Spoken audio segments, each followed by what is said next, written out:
Welcome to the Nick and Matt Show, bringing the player interviews you want to hear and the hot topics you want to discuss. Recording live in studio, here's Nick and Matt. What's going on, ladies and gentlemen? Happy Monday night.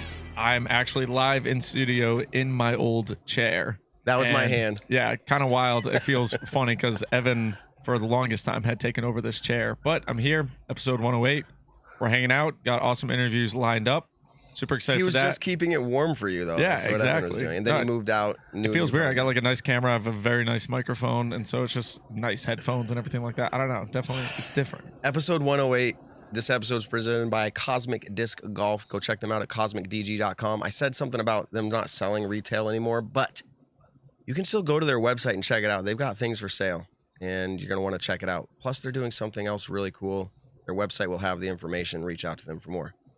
Can I say this? I was just talking literally before we went live, and I told intern Ben, I said, Ben, my ears have been ringing like crazy. I went to the audiologist today because I was having this ringing issue. Mm-hmm. And they're like, yep, you got tinnitus. So here's my thing. Would you all just stop thinking about me?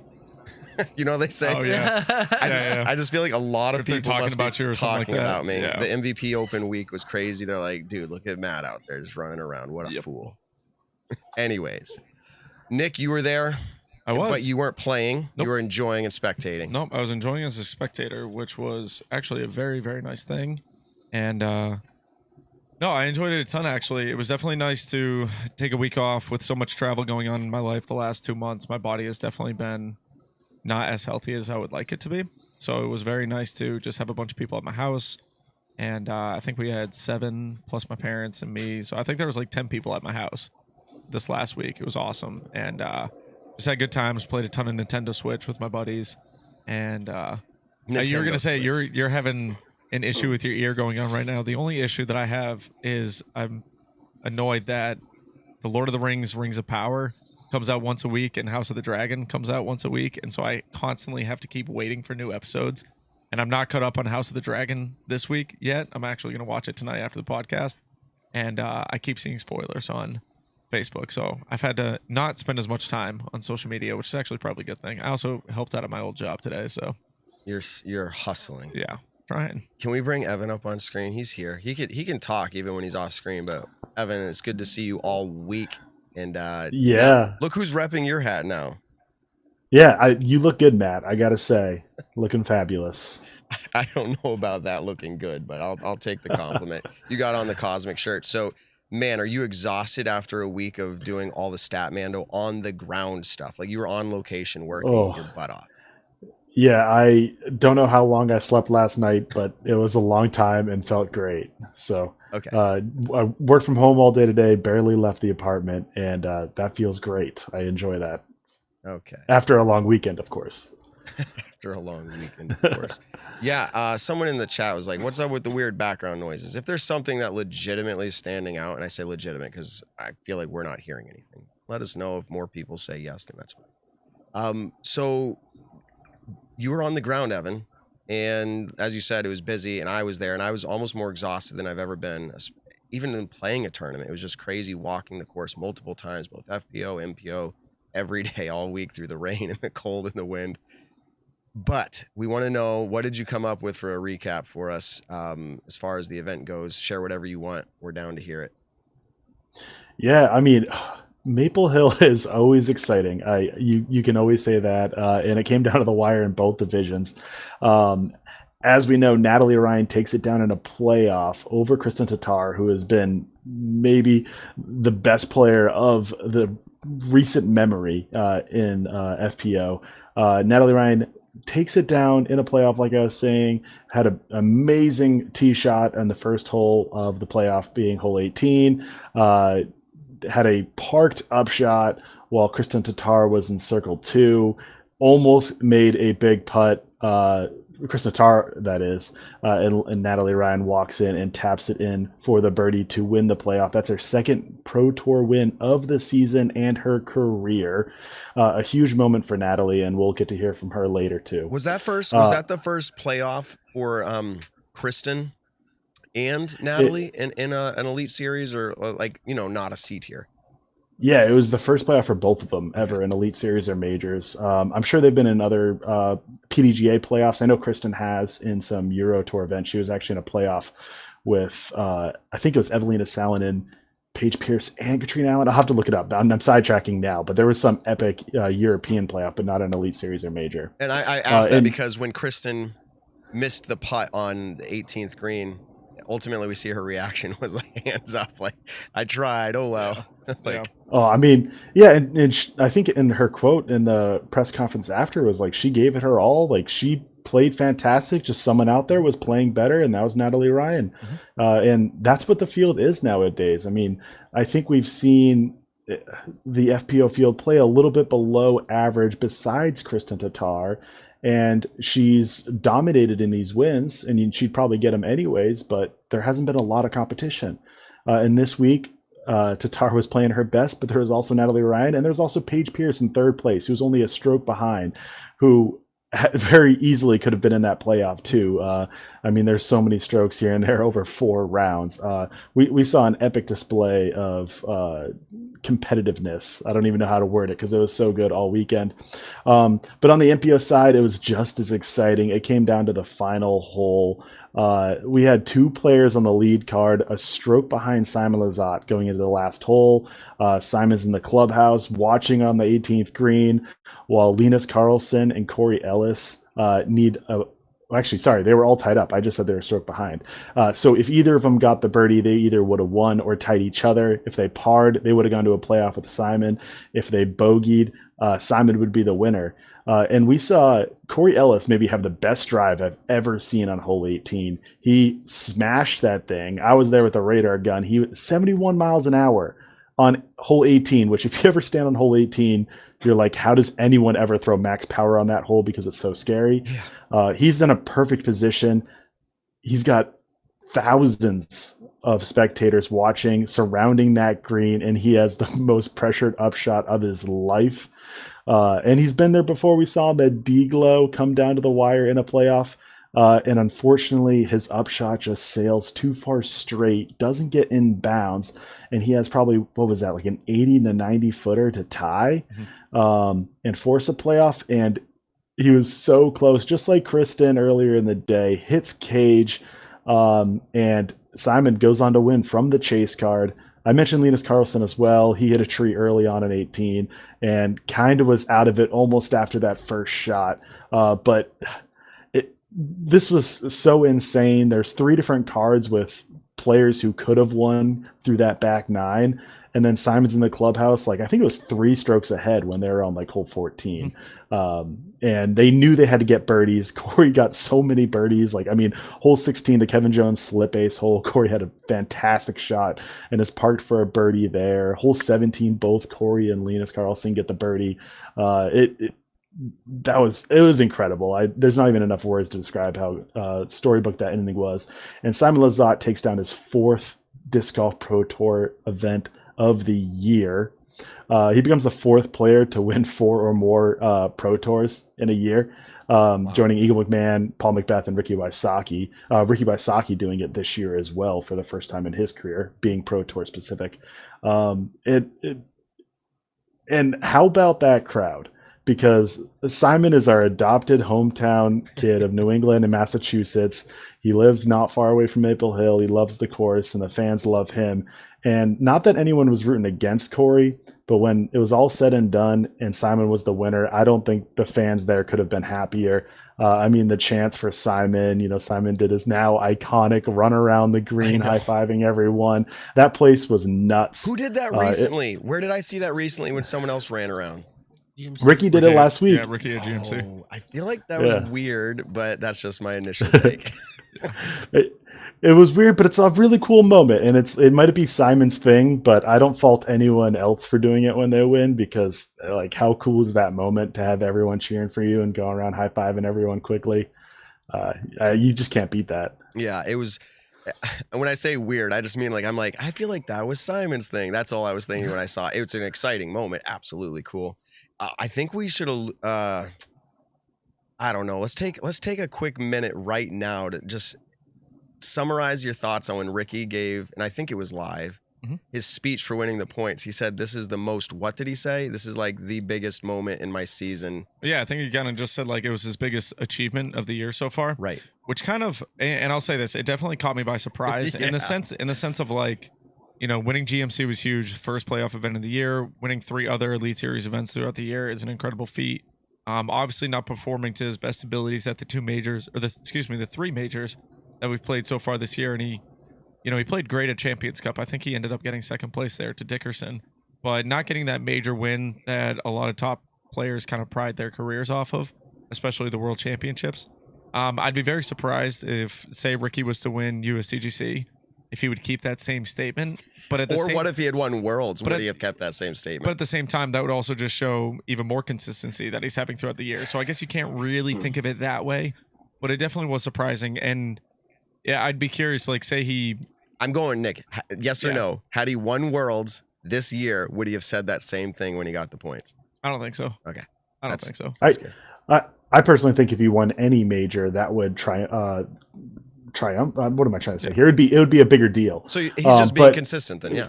Yeah, I mean, Ricky, how many Elite Series wins has he had in his career? I mean, I should know, but like, it's a lot. Winning 3 or 4 more, like, those are all great wins. And yeah, Ricky did a great job winning them, but winning the points at this point in his career, I think, is greater than any other Elite Series victory he could get. The problem is, and we're going to wrap this one up, but the problem is right now, we said this last week on the show, it's not getting that spotlight to make it that big. To the player, they can feel that, but to everyone else, they're looking at it going, we're trying to buy into what you said, Rick. They're just not there yet. The people aren't there yet. I think it will get there.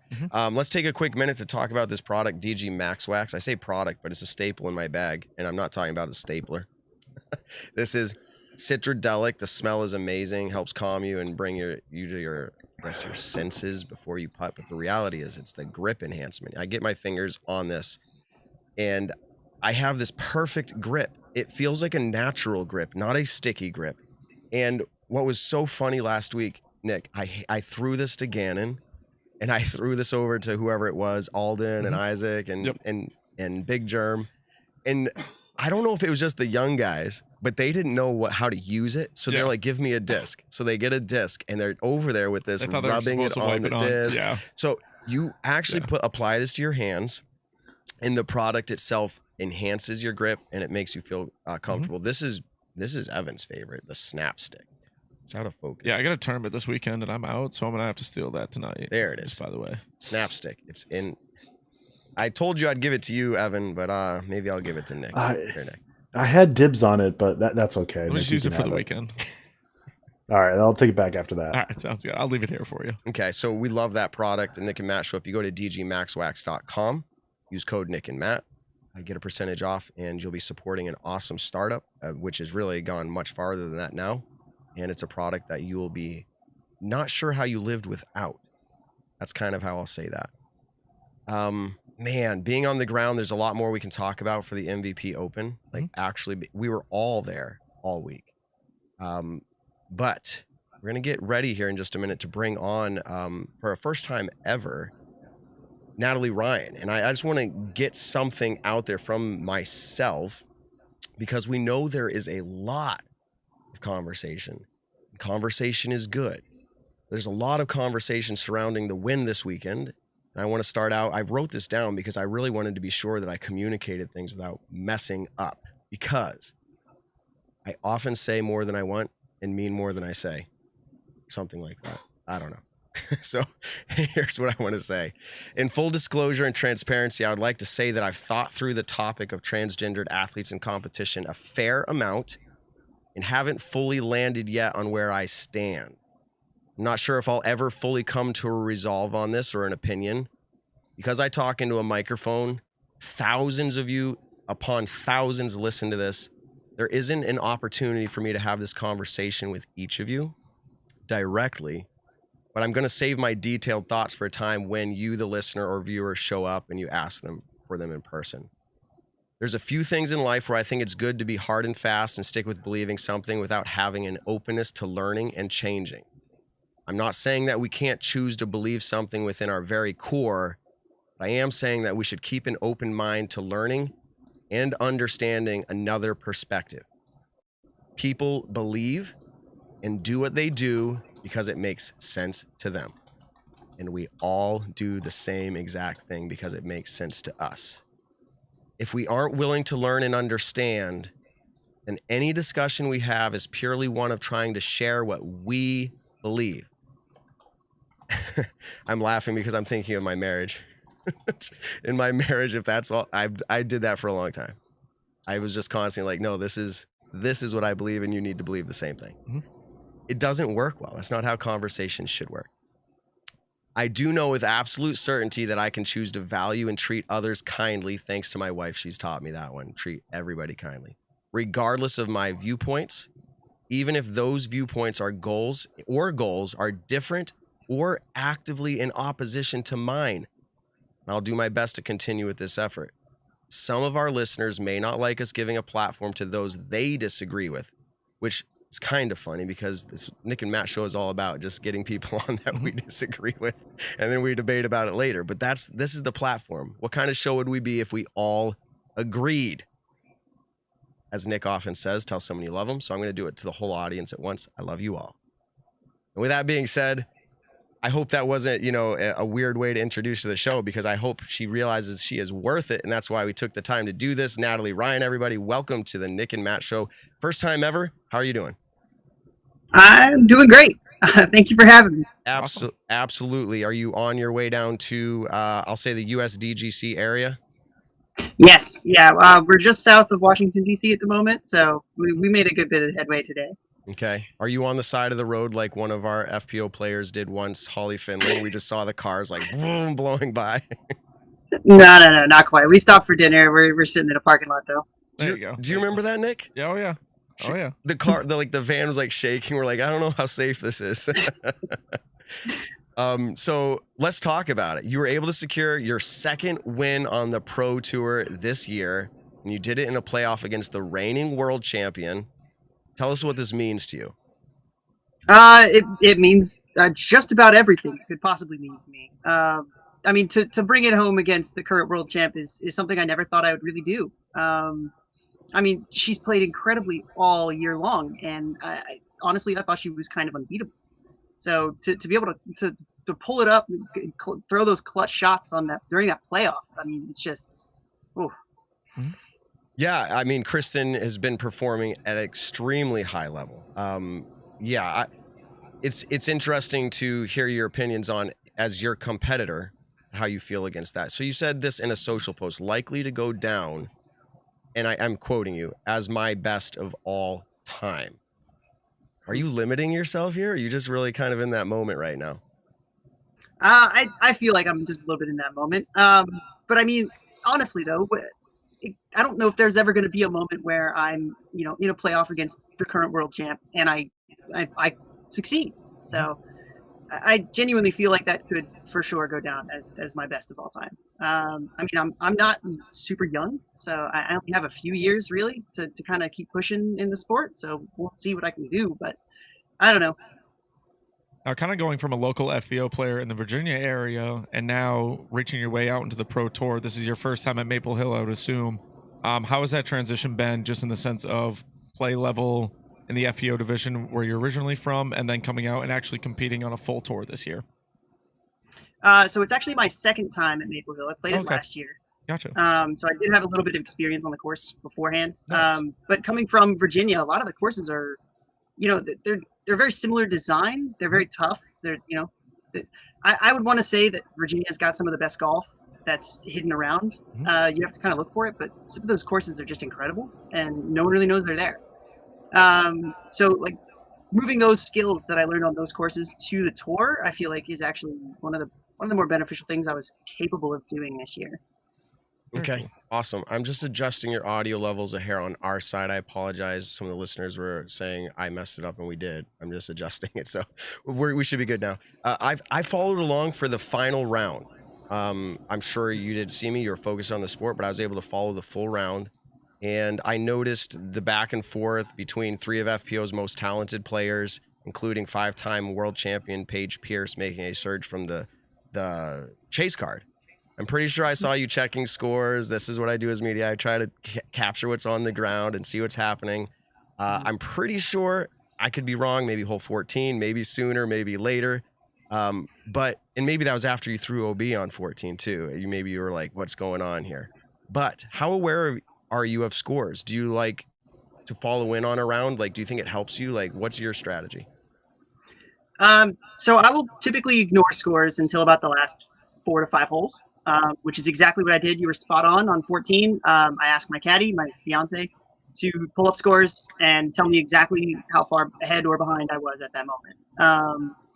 And then I threw OB, and then I needed to know even more like what was going on, who else was in the mix, and all that. So yeah, I like to keep a knowledge of it in the last few holes so that I know what I need to do to either push to try and win or to hold off and try and play for that playoff like I did this time.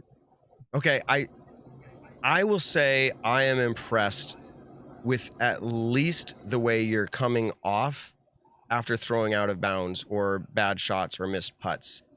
I tend to hear something along the lines of what we read from, I think the book is Golf is Not a Game of Perfect. And they say the best in the sport will do like, gotta love it kind of attitude. Like you just move on. I feel like I saw that out of you numerous times, as most people throw shots they don't like numerous times during a round, but numerous times. Is that just a facade, or do you really feel that inside? Oh well, like we'll do better next time? I try to feel that way inside. Most of the time I don't succeed, but during this tournament, I was capable of doing that all 4 rounds. For some reason, it's just my mental game will click, and I'll be able to just shrug bad throws off, knowing that like, yes, I am capable of doing better than that, and it's just at this moment I wasn't. That's all. Okay. Yeah, no, I said from my standpoint, it was impressive, and I just didn't know inside if it was the same thing happening, as we know. So what's the part of your game that requires the least effort? Least effort? Probably my forehand approaches. That's by far a staple of my game. I mean, if I'm throwing a backhand approach, I absolutely have to throw it. Otherwise, I'll be leaning on that forehand for sure. That's interesting. I don't think I follow you close enough. Or, you're on lead cards a fair amount this season, but like not enough that I was like, that is what I would have guessed.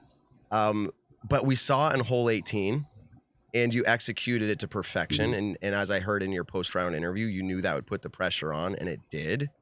So how did you feel going into hole 18 with that approach shot? Did you feel really confident, or were there feelings of doubt right before you threw? Right before I threw that approach shot on 18. Yeah, right before. Yeah. I mean, there were quieting the demons. Oh my God! I was walking up after that drive, and I was standing next to my fiance. We were both walking up the fairway, and I was just telling myself quietly under my breath, like, "You can do this. It's just one more shot. You got this. You can do it." And I walked up, calmed my mind as best I could, and threw it, and it worked out really, really well. It did work out, and interestingly enough, for Kristen, it's rare to see a disc hit the tree on a forehand approach and land in bounds. So it's kind of like it just wanted to ramp the suspense a little bit more to the last throw. So awesome job there. So kind of coming off of the question where I mentioned, how are you thinking internally, right, after your throws? Because you seem to be fairly positive on the outside. Going through your social media or interviews that I've heard, besides what we're doing here, of course, you've mentioned in previous social posts and media that you feel like you're getting, quote, shouted at after playing well at events, and that it makes it hard to focus on your game. And I think you kind of said it like, surprise, like this is how it goes. Can you elaborate on what you mean by that? So anytime I play well, especially anytime I'm on coverage, I will have numerous people sending me messages as, just fake Facebook accounts, anything like that. They'll send me as much hateful crap as they possibly can, just in hopes that I see it.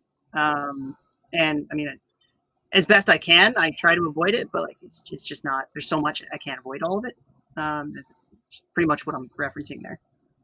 Okay, yeah, and so it's. I mean, it sounds like it'd be obvious, but like you're saying that carries over into your rounds. Okay.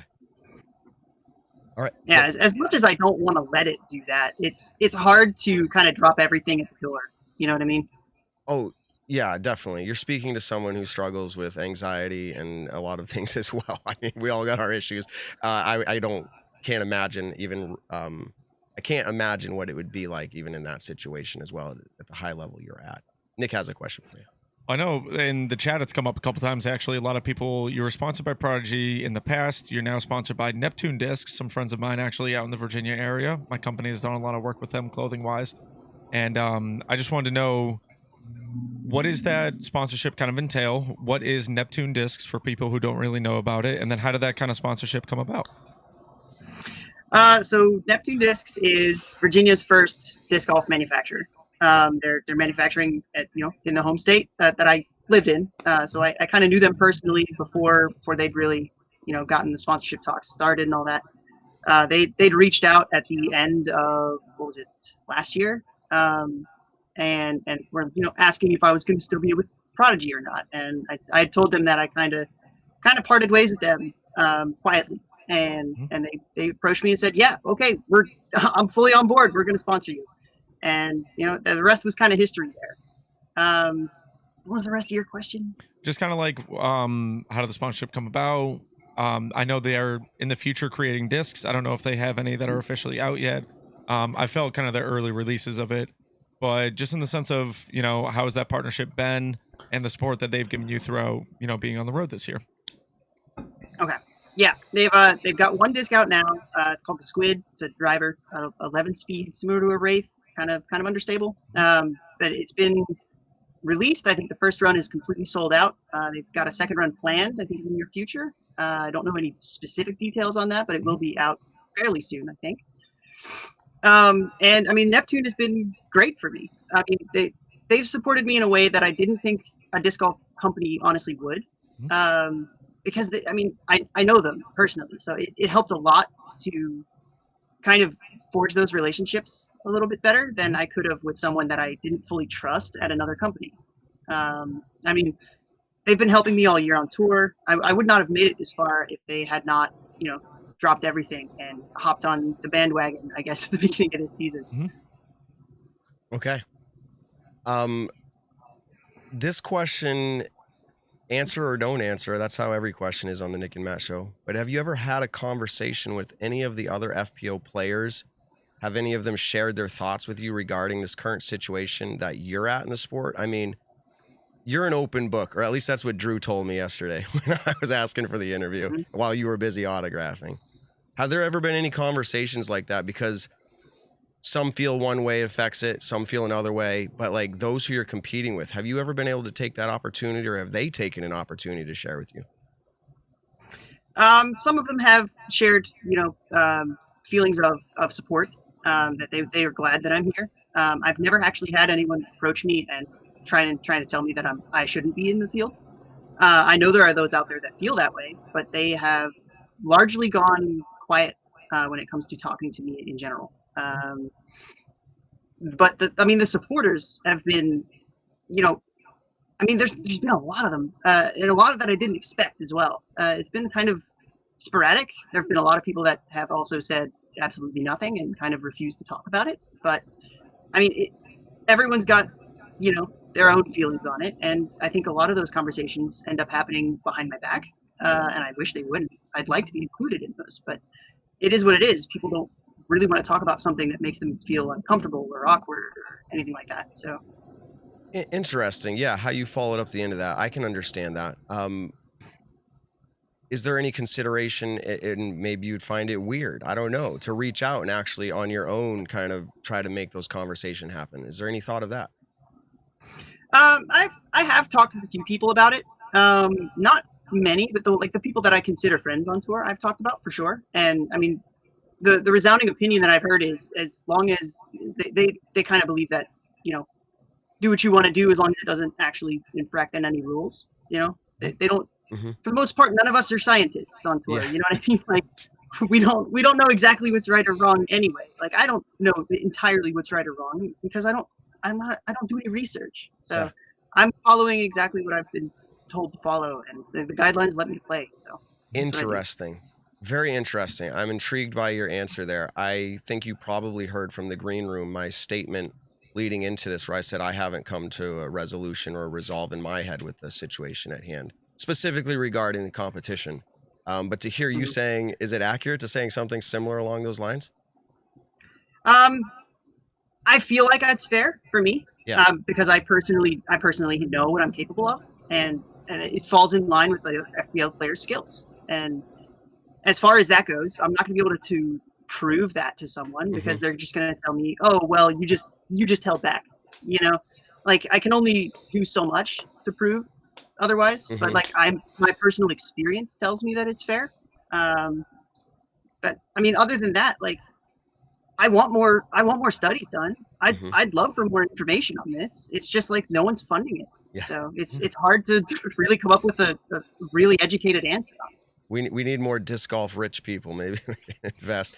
But no, that's intriguing. I'm glad you're able to share that. So I'm sure, and I might miss a group here, but I want you to kind of shout out if I did. I'm sure there's many people who respect and support you as a person, many who are unsure and working through their thoughts and feelings on the competitive side of the discussion, still others who have chosen to intentionally tear you down, and then a community of like-minded individuals who are actively pushing to see more inclusive opportunities for transgendered athletes like yourself.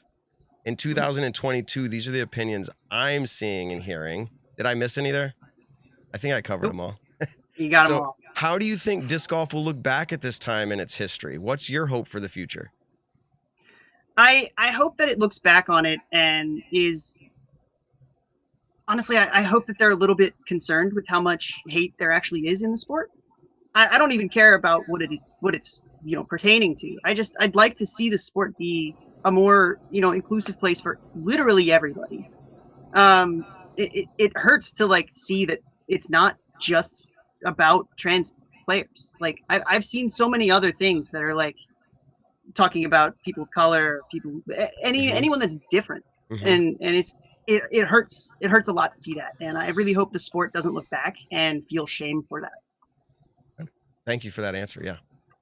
Now I'm going to kind of flip the script a little bit. You were saying earlier in your interview that you have a few more years. You said you were on the, not older side, but you said you have a few more years to kind of grind it out right now. Where do you see yourself after disc golf, after you're done your kind of competing years in the sport? Obviously, you can always play as a weekend warrior in whatever divisions, in the FP40, FP50, whatever, stuff like that. But where do you see yourself kind of career-wise after disc golf full-time play is kind of over? I'm honestly not really sure yet. And I kind of feel like that's an okay answer to have. Yeah. I'm probably going to keep rolling with disc golf until I'm simply not competitive anymore. So whatever age that ends up being, I'll be around. But after that, I don't know. We'll see where it takes me. Yeah, and I think we haven't really decided what age that comes to. I mean, we have incredible players in the Masters division. Stokely, and then even, Juliana Korver.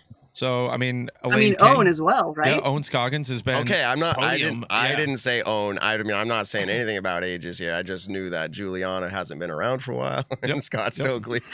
I mean, incredible players still at the, let's say older, divisions, and they're still incredibly talent-wise playing in their divisions. So, I don't know. It's kind of, we've had this conversation before of like, what is the cutoff age? And honestly, we don't know. Paul is definitely trending down. I mean, it's got to be around. No, I'm kidding. All right, that's always the joke of the show, right? He's washed up. All right. Down to the last question that I have for you, Natalie, and I feel like this was a funny worded one, but I feel like there could be a lot of insight here, and I feel like let's just get to it. What do you feel is the most misunderstood thing about you? And so that's the first part. So think about that. And then is there a part of you that understands how that thing could be most misunderstood? Oh, God. Okay. Well, the most misunderstood part about me. Yeah, I know. I see exactly where this is going. The most misunderstood part about me is that I throw far because I'm trans. And that's just not true.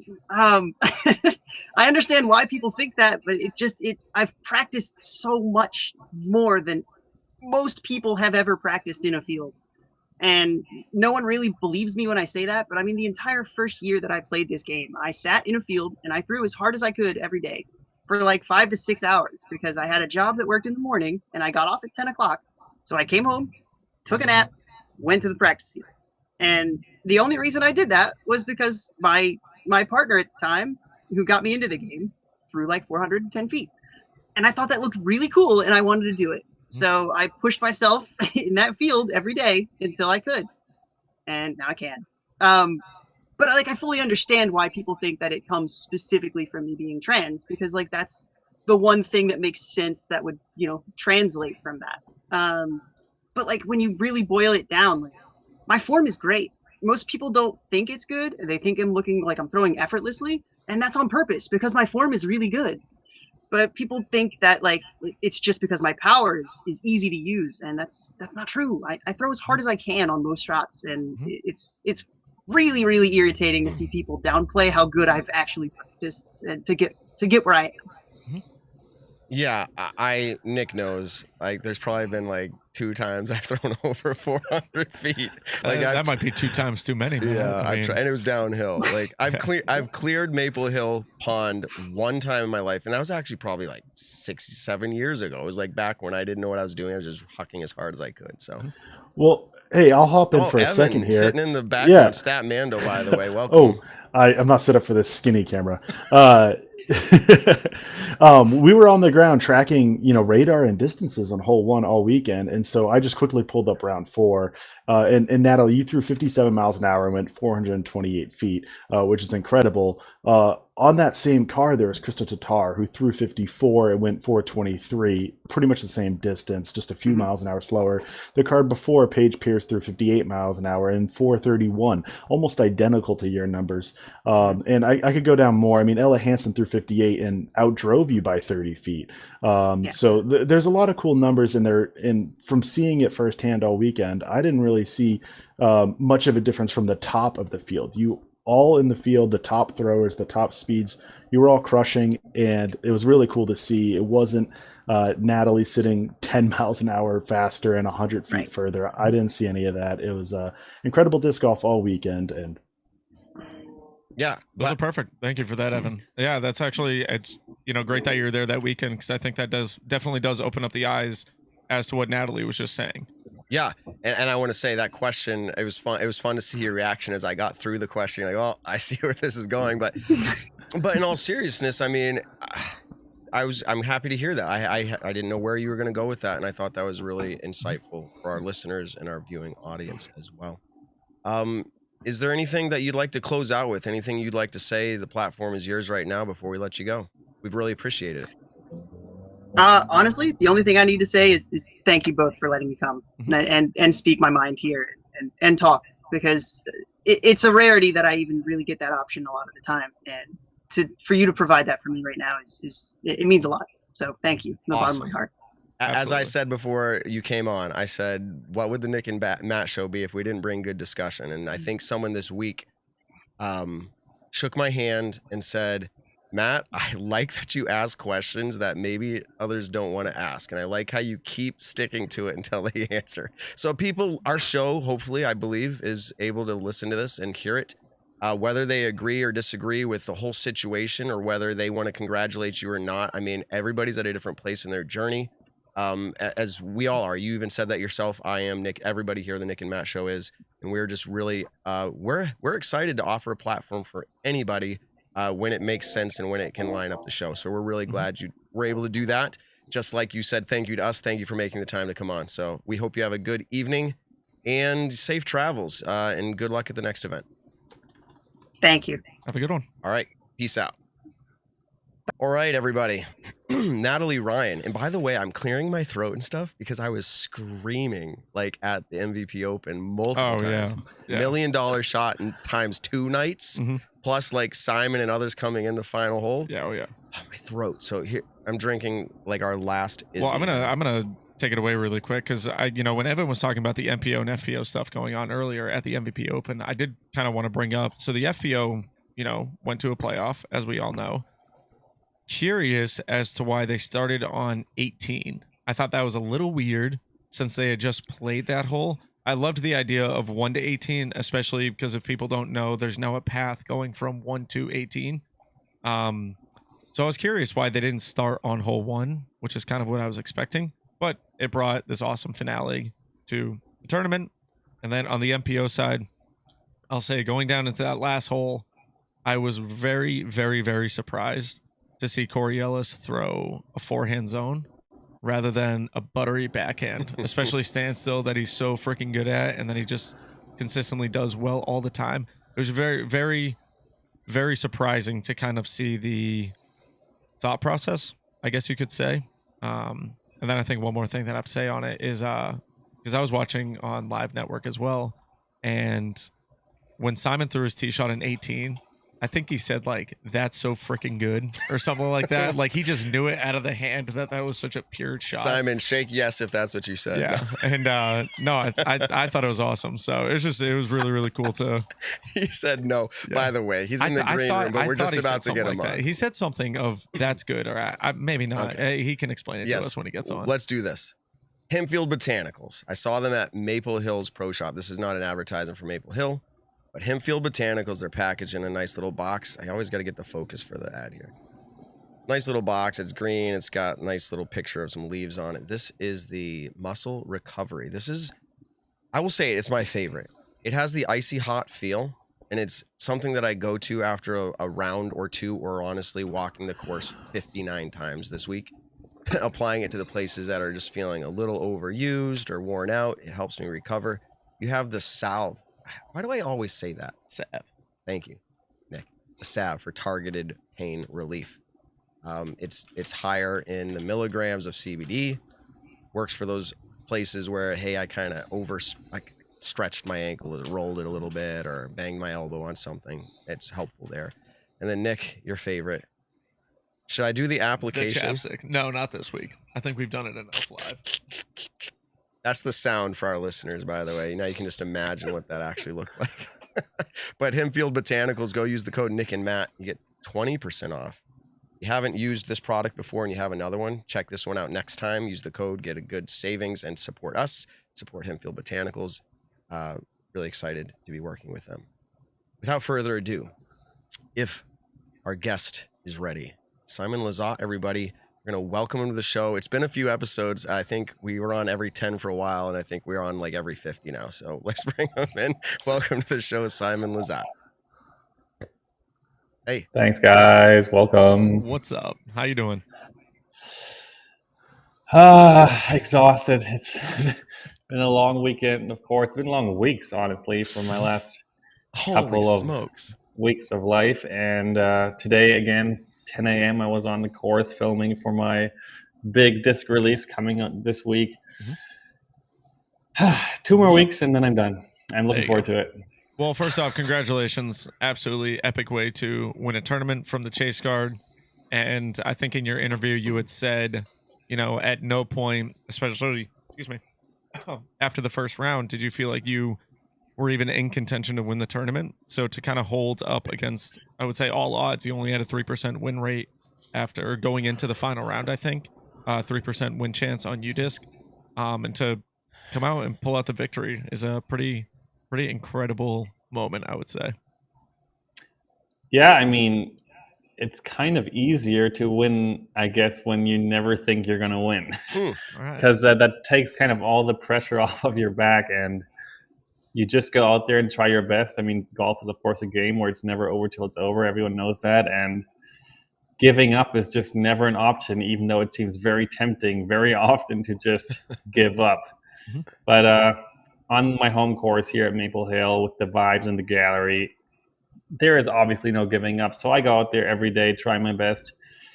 And it just happened to be my personal best. A 10 down on that course is a pretty solid round. Like, a lot of things have to go your way to be cruising through that track like that. I never thought before Sunday morning, I never thought that 10 down was even going to be enough to win.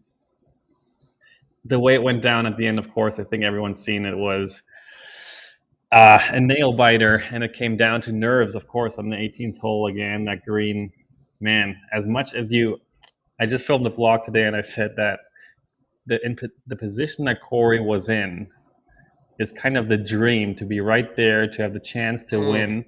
But at the same time, it is, as easy as the shot is, it's so hard, and you want to be in that position, but at the same time, you kind of don't want to be in that position to have to make that shot to win. So, yeah, I was just there sitting on the rocks next to the basket, just couldn't even watch. It was pretty intense for me too. So Natalia says she doesn't watch live because it's too much. But once you were already in with your score, was she then able to watch live, or did she have to wait for you to text her? Well, she said that our son was having a meltdown right when everything was getting tense. So she was trying to keep track and watch, but she had her hands full with family stuff. So I'm not exactly sure what happened. Yeah. I was just well, if the kid's having a meltdown, I understand that. And then times something important's happening, it's always the case. It's just the way it is. All right, I got to ask, what is going on this year where you're just coming away with these victories? Like what in your game has changed? What mentality has changed? What's been going on to where we're seeing just a brand new Simon Lizotte this whole year? And you can't say, I don't know. We discussed this before the show, Simon. We're not letting you get away with an I don't know answer. We want to know something. Something's different, Simon. Well, the main two different things are, first of all, physically, I am feeling better right now than I have probably in the last 3 years. I'm probably not feeling as good as I was when I was like a young 20s back in the good old days. I'm turning 30 in about 5 weeks, so life is about to change. Again. And the only thing I really changed this off season was going to my basement and making 30 footers, 25 to 30 footers. I tried to do like 300 to 400 putts a day, and it's not showing as consistently as I would like on the courses, but at least 4 times this year, my putting was pretty spot on, especially in the moments where it had to be. So I guess I can contribute my win to some putting practice, and then just physically being pain-free for the last couple of months has been pretty nice. So the chat's alluding to this, and I know that I've heard others comment this. That YouTube video you did with Paul once, you take the Paul lines, he takes the Simon lines. People keep going back to that. They're like, Paul Macbeth showed him how to play smart. Like, is there any credibility to that where you were like, in that video, you're like, or had you always known that? I mean, of course, I always know, but for me, it was always kind of like a balance act of having fun, doing what seems more important to me, like blowing the locals' minds with a crazy Simon line, or throwing the hero shot that no one else would even attempt. Kind of the risk versus reward when it comes to winning and competing in tournaments was, for me, kind of out of whack if you would compare it to most other professional athletes. But for some reason, for me, it was always cooler to have this story of the one crazy shot. And if I travel to a lot of courses throughout the US I can travel to, and the locals will see me and come up to me and say, do you remember throwing this crazy shot? And like everyone still talks about it here. It's like a legend. But who won that tournament there 7 years ago? No one cares. You're that way. So Paul's that way with majors. He's like, who cares about the elite? They only talk about the major. You're that way with shots. True. You're like, who cares about winning? They remember the shot. So where are you at with it nowadays, though? Where are you at with it nowadays? Well, I drove Jerome to the airport. I'm back here in Boston earlier today, and I was listening to I was super busy, and I was listening to the Foundation podcast about the MVP Open. And they were talking a bit about Paige's interview she gave before the event last weekend, where she kind of said along the lines of, she kind of lost the drive, or really this will to win right now. And she's kind of just like, I don't really care. I just kind of out here to have fun. And then they kind of compared that to what I usually say is that, winning isn't really why I play. Winning doesn't drive me. That does not mean that winning isn't fun. Winning is extremely fun. And of course I go out there, and I'm sure Paige also goes out there, and I try my best. Playing well is one of the most fun things I have in my life, is when I go out and play disc golf like I want to be playing. It's rare, but when it happens, it's extremely fun. And then when a win is a result of that, that is a huge bonus. And of course, those moments are really cool and almost unforgettable for my life. So I enjoy winning. It is extremely fun, but honestly, I don't play to win. That it might sound a bit lame, but I go out there and I want to do well. And if I play really well and I don't win, I don't know if I'm saying this for wrong reasons, but it feels like the truth. That I go out there and if I play well and not win, that I would be just as happy as if I play well and win. Do you find yourself throwing as many fun shots? I'll just say Simon shots like that you said that make the crowds go crazy. Are you doing that as much as you used to? Mostly now. I mean, I have to be still a bit careful with my elbow. I can't do extremely crazy things, at least not multiple times per day. I can pull off a crazy shot here and there. I'm actually counting my sidearms every day. I can throw like up to 5 per day without having to really worry about anything. And my sidearm is feeling better than ever right now. It's like pinpoint, it feels like, more often than not right now in these wooded courses. So that's been a great tool to have as well. And if I find myself out of contention or a bit bored maybe, or things are not really going my way, I will definitely still unpack some Simon lines and try some stuff just to make an impression on the locals and the crowd and entertain the fans, because for me, that's the huge part of my job. Yeah, absolutely. It's a huge part. So how many, if you had to estimate how many photographs, not photographs, yeah, sure, photographs, autographs, how many people came through your line throughout the whole week? Like, there are different times you're autographed. If you had to give a number, hundreds? Oh, yeah. It was probably almost close to 4 digits over the whole weekend. Oof. It was a lot. Probably the most it's been all year, not counting Finland. Finland was a next level experience for us. But no, it was crazy. After the round, I would say at least 20 to 30 minutes after every round, just signing. And I've done a lot of signing sessions back at the Discmania warehouse. And so I got really fast at my signatures. So I can go just cruising with the signatures one after the next. So in 20 minutes, I can probably sign a couple hundred of discs if the line keeps moving fast.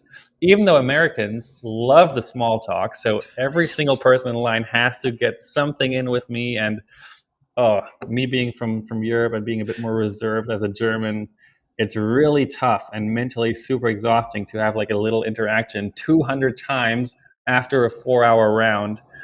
And yeah, I just want to lay down and try to not think about anything after my rounds, just because it's so much. Sometimes, no, I'm not going to say that. Okay. Next question. Good call. So good call. Here's talking about autographs and things like that. In full clarity, I realized I was following Paul and Ricky and Dylan, Local, and Casey White. They came in, and I was in the scoring tent with them. They were eating something. They were sharing it with me. Then you came in after your card. And I don't think I realized how advanced you went, 10 down, 16 under. And then I think Paul said something, and then you walked in. And I'm there. The live cameras are in there. And someone texts me, Matt, you're on live. And I'm like, what? So I get a disc for a kid that's outside the tent. Literally, it's not for me. And I want this to be on record because everyone thinks I was fanboying with Simon getting an autograph. And you smeared it. Okay, you could say that part of it too. I get it. I say to the kid, I say, he's on team MVP, the kid. And I say, who do you want? Raven? Because Raven was in there. And he goes, no, Simon. And I said, you know what? Simon will sign this for you. Anyway, sorry, I got you another signature. But I handed it to you. No, it was a great moment. Yeah, great moment. It was wonderful, all live. And you sign it. You hand it back to me, and my thumb goes right where you signed it, and it smeared it. You look at me, and you look stressed, dude. Your face to me was I didn't know what was going on right in that moment. And you're like, you just smeared it. And I was like, no, I didn't. You're like, yes, you just smeared it. And I don't think our audio was on camera, but people thought I was just smiling and thank you, Simon, for the autograph. I hand it back to the kid. And then I realized dude, you might win it. And it was getting stressful. Is that how you were feeling in the Players Shack? Yeah, my stress level was rising. I first checked scores after hole 12. Actually, mainly because I wanted to see that I'm so far back that I don't have to worry about anything. But as I checked scores after hole 12, I was tied for the lead. Granted, the lead card was, I think, 2 or 3 holes behind us at that point, so it didn't mean a lot, but it was still, for some odd reason, it wasn't what I wanted to see, because then my stress level went from 0 to 5,000. So my stress level slowly started rising. I birdied 13 with a nice crashed hyzer over the trees. That's a Simon line. Yeah, just missed 14 and 15, got 16 and 17, and then I saw I had that 2-stroke lead. They had 3 or 4 holes left to play, and they were already putting for birdie on 15. So I was like, man, if I throw a good drive on 18, I have to make that choice of, do I have to go for this to have a chance to win, or do I just get the par, be in the clubhouse at 16 under? So kind of good thing I threw a absolutely horrible drive. And that was back to Nick's comment a couple minutes ago. That great shot was on 17. I think I heard you say 18 earlier. So but on someone 17, said that. I thought I said 17. I meant to say 17, but someone was you saying said that 18. I said 18. So no, on 17, right 17. out of my hand, I said, keep going. And then the second I saw that it was keeping going, I was like, that is so good. I turned around instantly and said, that's so good. That is what happened. But on 18, I threw an absolutely shank, way too much turn. My play there is actually to go high, flex shot over the trees on the right, and then swing it back late, because that, I don't know, it feels kind of more comfortable for me than trying to throw a flippy disc on like a hyzer flip through the gap. And I overturned it completely. That throw style caused a bogey in round 1. Exactly. But my round 1 throw was better. Okay. But it went OB because it was better. That's kind of the odd thing about disc golf sometimes, is that better throws sometimes get more punished than worse throws, which in this case, lucky for me, I threw a much worse tee shot and it hit the one tree that was still kind of in the fairway on the right and bounced me to the left of the fairway, which was pretty much best case scenario for a throw that bad. And I turned around right after that shot and said, oh my God, that was so lucky. And at that point I knew I didn't have a choice to go for it, so that made my life a lot easier, a lot less stressful than if I would have thrown a really good tee shot. Who knows, maybe I wouldn't have won if I would have thrown a really good tee shot and went for it and missed the island. Because I knew that was going to be my big decision. I talked to Matt Bell on T-Pad 18 as well before I threw my tee shot that, man, I'm about to have to make a tough decision. And Matt was like, yeah, and it's not an obvious one either. So yeah, it was an interesting round, but I just felt like at all my other wins this year, that things were just falling into place.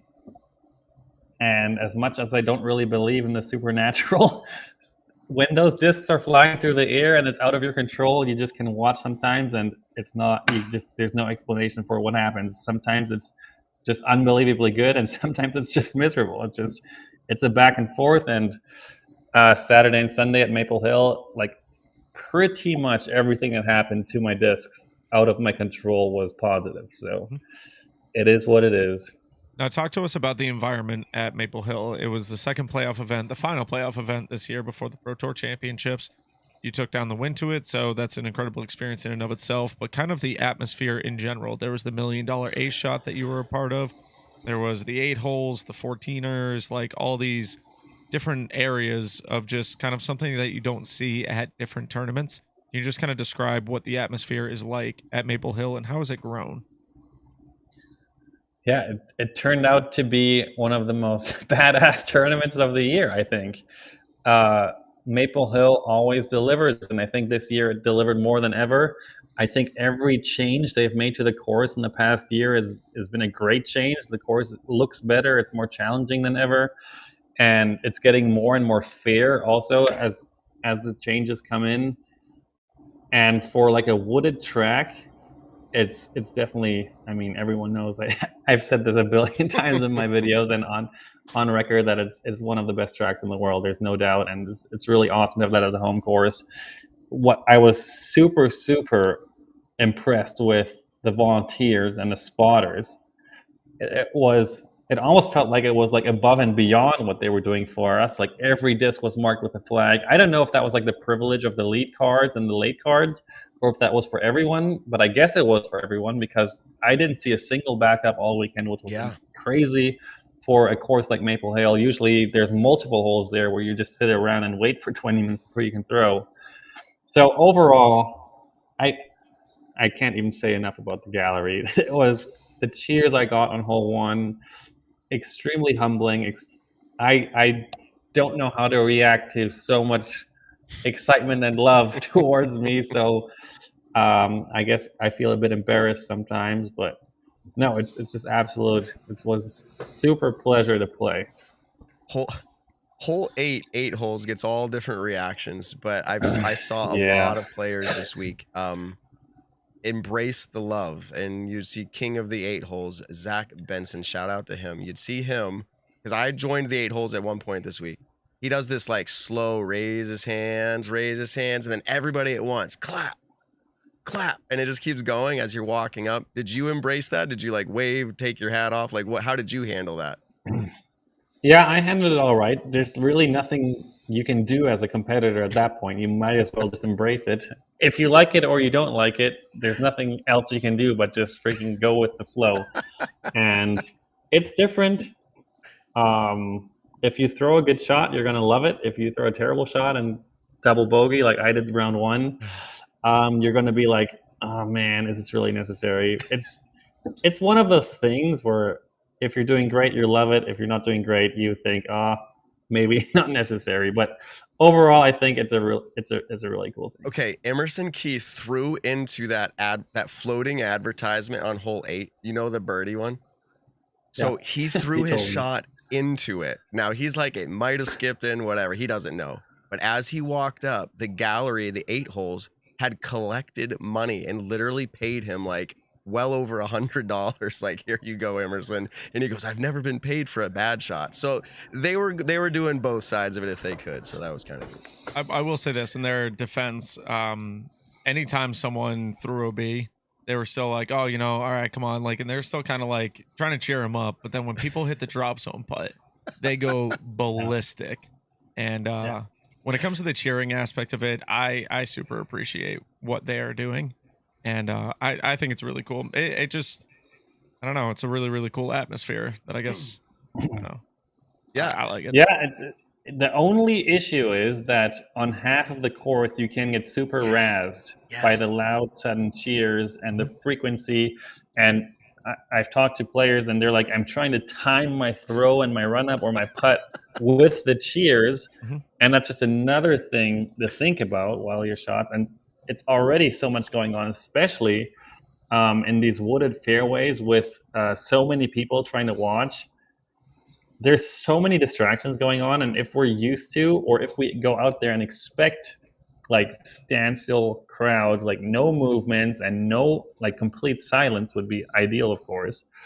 Then you're just going to have a really bad time because that's just not possible. And Maple Hill, I think, is one of the toughest places right now for silence to be possible. And there's a lot of rattling and a lot of movements in every single shot going on. And it's going to be part of the game moving forward with more and more people coming out and watching. So I think the times where we have perfect silence and no movements and no distractions are close to over in disc golf. You're kind of making the point yourself, but I just want to enhance it maybe from my side a little bit. It's kind of going to be inherent with the sport. Yes, we can probably limit it somewhat, control it a little bit. But like hole 14, and this is going to happen. This is kind of a separate conversation. But Missy was putting on hole 9, lead card, and I don't remember what it was for. It's probably for a par save or something. And literally hole 14, you did this in your vlog. So if anyone wants to memorize this or think about it, Simon threw from his vlog from like hole 14's like basket area over to hole 9. It's across the other side of the pond. You can see it clearly. Missy's putting, and one of the other FPO competitors throws a hole-in-one, an ace on 14, and there is now a gallery that's building on 14, almost like the 8 holes. I was like gonna lose my mind. I was like, this is insane. There's gonna be another 8 holes on hole 14. And they're doing very similar things, but the roar of the crowd was so loud, and Missy was just about to putt, that she had to literally just stop, turn around, and like clap for hole 14 across the pond. And so it razzed her. So then she goes to readdress her putt, And now the person who threw the ace is running down 14's, road or trail, and the crowd starts roaring as she gets closer, right as Missy's about to putt again, and Missy misses her putt and goes OB. And it's like, yeah, it's like this weird thing of like people are cheering on the course for like something epic that happened. It's hard to know how to handle that, but yeah, generally positive. Next time we'll just all be silent for the ace, Matt. It was obviously that doesn't work. I'm kidding. It was loud and awesome. The 8 holes, I saw it a couple of times, but especially on lead card, they waited till like Corey Ellis was literally on the tee pad about to throw, and then they go, and now introducing, So, and he's like, I'm gonna tell you why it worked that way this time. And I was gonna bring it up after the Simon. I saw it on 14 Yeah, we gold can too. bring I was it going to up bring it later. up after the Simon interview because I didn't want to spend too much time on the 8 holes while Simon's here. But remind me afterwards that that's something that we'll talk about. Okay. My son tonight, Simon, at the dinner table, out of the blue. Maybe it wasn't out of the blue. Maybe he heard you were coming on, but he says, I can't wait until Vlogmas. He's already thinking of it. Like, dude, where you're at in this week and this time, is there even a chance you're doing it again this year? Well, I am planning a family trip with my wife and child to Germany in December for like I don't know what you call it in America, like the pre-Christmas time. Sure. The holiday Like, season. The 2 weeks before Christmas, we want to go spend in Germany and then come back to Boston for Christmas celebration and New Year's. And if I do that trip, we haven't booked it yet, but it's like a pretty serious plan that is going to happen. I don't know how Vlogmas is going to happen if I travel to Germany. I mean, I could vlog there, but as a family trip and then do the stress of Vlogmas, I don't quite see it happening. But I'll help you out through November. We'll pre-record them all. Yeah, right after the season, That's I would what I'm love saying. to burn myself out even more. That's what I'm saying. That's why I said, is there any chance of that? Probably not. Okay, let's do this. Evan has a stat or fiction lined up. This is 3 questions, and we're going to see if you can win one more time. Evan. All right, let's do it. Ready? Yes, I am. Stat or fiction, presented by Stat Mando. Oh, got to clear those scores every time.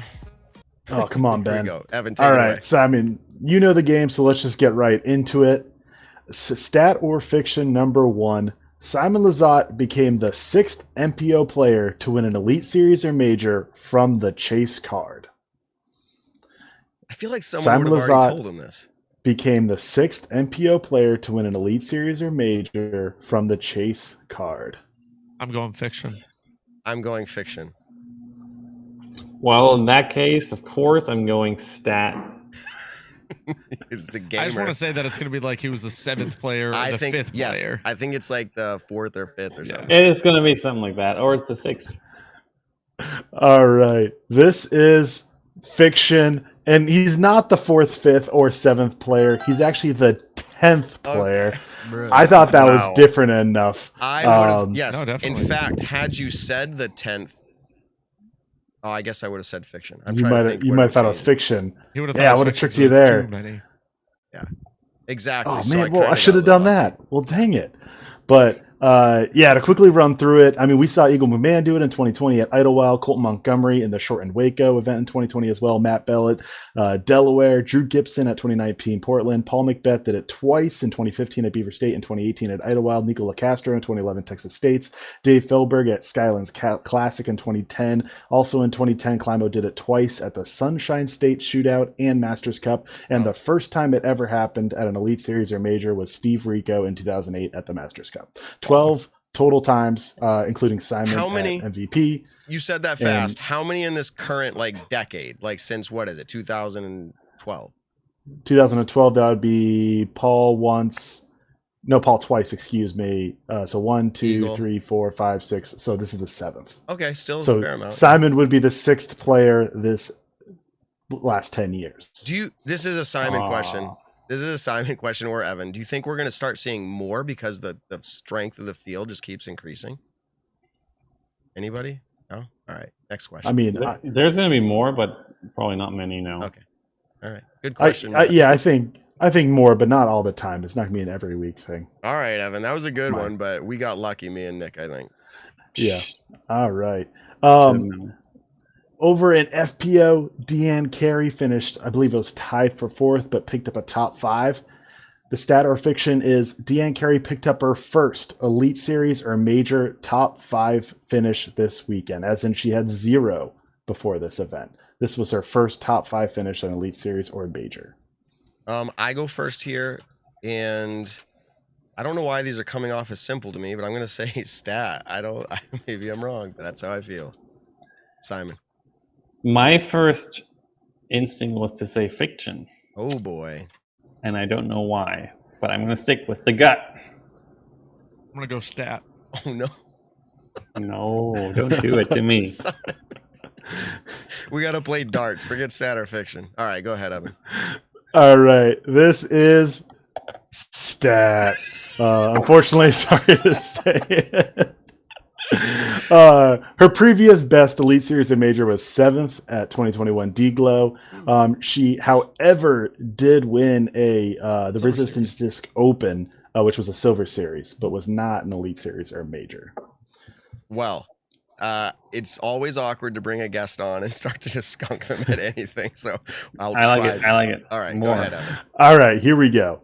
The last MVP Open ace on hole 8 was by Paul Macbeth in round 1 of the 2020 MVP Open. Who goes first? Me? MVP. Yeah. Wait, can you repeat it one more time, please? The last MVP Open ace on hole 8 was by Paul Macbeth in round 1 of the 2020 MVP Open. And that obviously includes Vibram if it was further past. Just this event as a whole. But there's no Vibram because you said since 2020, right? Well, yeah. I'm just saying in general this recurring event, whether in the last 2 years at Maple Hills event, yeah. Yeah. I was on his card when that happened. Have you aced it in an event? No, but my first time ever playing Maple Hill in 2017, my second shot on that hole was an ace. Oh, wow. My first round at Maple Hill, so that was pretty cool. I'm just going to say that's a trick question, so I'm going to say stat. I'm going fiction. I can't do that to Simon. No, do it. Do it. Hold on. Just one more time. Paul was the last person you're saying? The last person to ace hole 8 in the MVP Open tournament setting was 2020 round 1, Paul Macbeth. I'm trying to remember when the new tee pad went in. That was Simon, do you feel like 2021 last disclosing year. when you were with Paul which tee pad was at that at? Was that the shorter And it one? was the original. Okay. Yeah, Steve Brinster aced it same day, I think, earlier. And Nico aced it that week too, I think. No, that was It was a the year different before. That was like multiple years before. Oh man, I'm way off. It's where he screams in the camera, "Let's go!" He's Yeah. all pumped up. Then yeah, I mean the new. Okay, yeah, stat. So I win or Nick wins. Nice. Don't have to have a bonus question, which I of course have prepared if it needs be. But this is fiction. Oh. Nick, do you know who got the ace? I think or it's did you Brinster. just I guess think- fiction? No, I think it was round 2 or 3. Brinster did it. I didn't think it was the same day. Well, you are wrong, although you got the Oh. question right. Brinster was in round 1. I'm not sure if it was before or after Paul Macbeth because it doesn't matter because Nathaniel Lundstrom aced That's it in right. round 3 Yep. of that round. Yep. He finished local player who finished in 94th. My tiebreaker question was, what did he shoot that round? Which was a 10 over. Not to highlight that because obviously an ace on hole 8 is incredible. But I knew it would get someone because, I mean, Paul Macbeth and Steve Brinster are the aces you're going to remember just naturally. But I thought Brinster was second round. That's why. Did we give Simon negative points? Oh, I Ben, like it. That's intern Ben, don't by do the that way. to him, Ben. I was trying to clear it. It just happened. But just to be, you can still. Thank clear you. it. But just to be clear, besides Nate Lundstrom, there have been no aces on hole 8 in that event. There have been no aces since it got moved back. That is correct. Interesting. People are was a- hitting it all week. There was not tons, but there was a Yeah. couple basket hits that were like inches from going in. That last round with oh my goodness! First of all, Gannon Burst almost ace that turned into an almost OB. An OB. That would have been the most ruthless roll away I've ever seen. Gannon hit the basket on hole 3 and hole 8 in the round. I mean, he was just really nice shooting. So, all right. Yeah. We've taken up enough of this busy man's life. In fact, I'm surprised you came on, Simon. I'm happy you did, but I'm surprised. I said, I'll still send you the invite, and you said, I'll do it. Easy. No worries. easy. I have a shameless plug. Yes, put him full screen, Ben. Mindbender. Ben, there we go. Yeah, the I've touched them. Mindbender. Whoa. My feel third signature disc release of this year. And fun fact, the weekend before all 3 of my big signature releases, I won the Pro Tour tournament. So I guess lucky timing for me. But this is a Metal Flake C-Line MD1. It's a bit retooled to be slightly flatter, and the plastic is just a touch softer, which I was asking for. I love the C-Line of Tasmania, of course, but it's very stiff in the cold winters up here in New England. I asked for a bit more soft, a bit more grippy, and these turned out just so perfect. They have just a ton of glide. And I think not only for the pros, but for the everyday disc golfer, this is the point and shoot coolest mid-range disc I've ever made, and I'm super happy with it. And if you like frogs, you're sold already. Simon, if I threw that disc, you've played a few rounds with me. You know I'm pretty noodle armish, but like if I threw that disc and I got a good, like threw it how it's supposed to be, is it gonna go straight? Is it gonna flip? Is it gonna hyzer? Like for me. Your mind will be blown, that's for sure. It's gonna go slight hyzer release, and it'll pop up flat and just ride slightly, ever so slowly to the right. Oh no! And then have a straight, slight finish. I need it. It sounds like it fit. And you know what, Simon? This is actually, I think it's really serious. I have never thrown a Discmania disc in a tournament or league, or I don't even think in a round.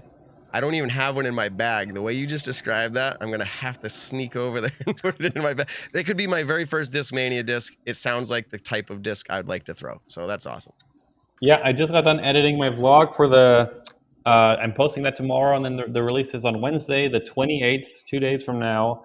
And I had a fun time editing that. I filmed with Colton Montgomery and Jerome Brown, German legend. Mm-hmm. We did a little fun round of pyramids, some ace runs, and they tried to beat me as a doubles team in a Mindbender only round at Pyramid. So nice. It was a fun edit. So look for that tomorrow on my YouTube channel. I can't ask Jerome this, but maybe he told you. Was this like a trip of like a decade or even a lifetime for him? He was over here for a while. A lot of cool things he's experienced with you.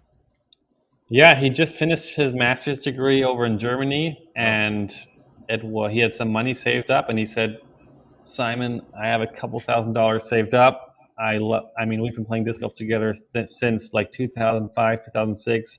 His dad plays disc golf. His brother plays disc golf. And we were messaging for months and months in advance, planning this. And he just kind of pulled the trigger and said, flights are booked. I'm coming. Wow. And I was like all for it. Having a German friend, a longtime friend with me on the road has been super cool. The 2 times he caddied for me. He only caddied for me 2 rounds. Final round in Des Moines, final round at MVP Open. And he's definitely a 1050 rated caddy, even though his game was not as good as he wanted it to be here. He's a solid player. He's a 1,000 rated player.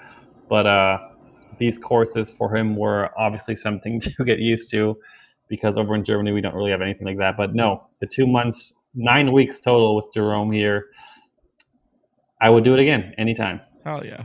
I got to say, before you leave, Simon, I think with everything that's happened this year, just in disc golf in general, I think Simon has one of the greatest moments is when you were putting at Des Moines on the final playoff hole, and mid-putt, you point to the right, like towards the crowd. And I just think that was like the most badass thing. We need t-shirts. I want someone like, I really want to see a high-quality picture of that. And I'm hoping there is one out there.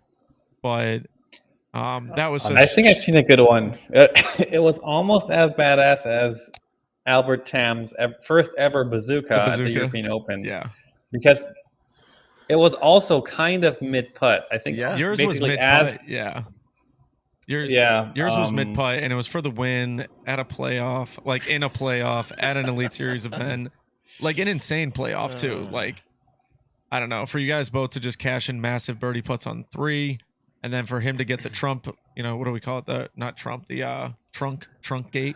Is that where people are? Stump gate. Stump gate. That's what people call it. Gate. I meant to say trunk, like and then I said trunk. Trump. Yeah, I meant to say trunk, but. Definitely one of the coolest moments. I think it's just been such an incredible year as a friend to watch you succeed. I've said it before in the show. If Paul's not in contention to win the tournament, 100% of the time, I'm rooting for Simon to win it. I think just as a close friend of mine, it's awesome to see success. Yeah, Nick, are you going to be in Charlotte or Rock Hill? I'm going to try to come down to Rock Hill the final day. I'm teaching in clinic.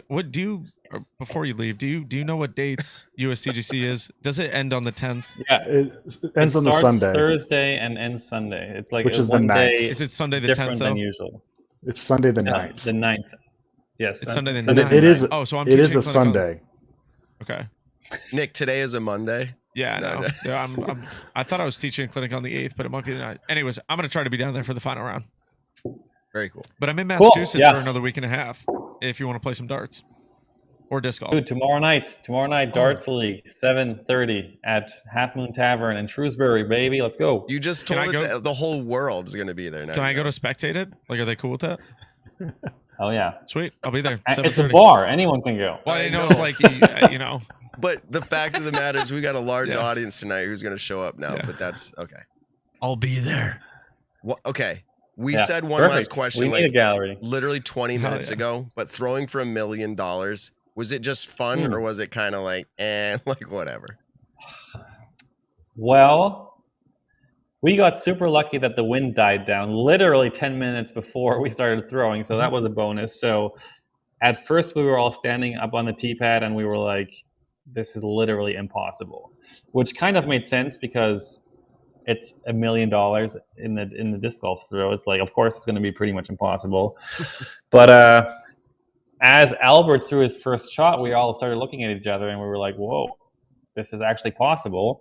So, of course, there were a bit of nerves and it felt really cool and special. And the gallery was obviously going wild and everyone wanted it to happen. Steve Dodge, who invested, I think, a couple $1,000s to have this $1 million thing going. Pretty awesome, typical Steve Dodge idea, and I'm so glad he pulled it off. And maybe, who knows, maybe this is a thing in the future now where we can have cool things like that. Mm-hmm. I think it's cool for the viewers at home and even cooler for the gallery that's at location and for the players, of course. I mean, winning $1 million is obviously life-changing. So Oh, yeah. I already made myself plans what car I was going to buy and what property I was going to buy and build a disc golf course. You guys were Not talking with about taxes, splitting, you would have right? taken away like 450 grand. I'll take 600 then. That's fine. Yeah. You guys were all on the tee pad like talking about splits or no splits, and I'll buy you everyone. It was a good conversation to hear and be a part Yeah, of. Paul Macbeth, right before the shot, we were talking about the Audi R8 has for a decade probably been my dream car. Paul, of course, has a McLaren at home, but he told me if he makes it, he's going to buy me an R8. And as an exchange, of course, if I make it, I have to buy him an R8. And I was like, bro, I'm not going to buy a millionaire freaking R8. Like, give me a break. But yeah, we talked about that for sure. Oh, that is funny. Thank you so much, Simon, for coming on. I hope, you're able to relax, maybe grab a beer, whatever you want to do for the night and rest. Your day has been long and we've made it towards, there you go. Look, Roy, that's good stuff, man. I'll have some of that too. Someone came up to me this week and they were like, dude, I feel like I've shared a lot of first things with you. Your first beer, the time I had it with you and Avery, like they were meeting me. They're like, I feel like I know you so well.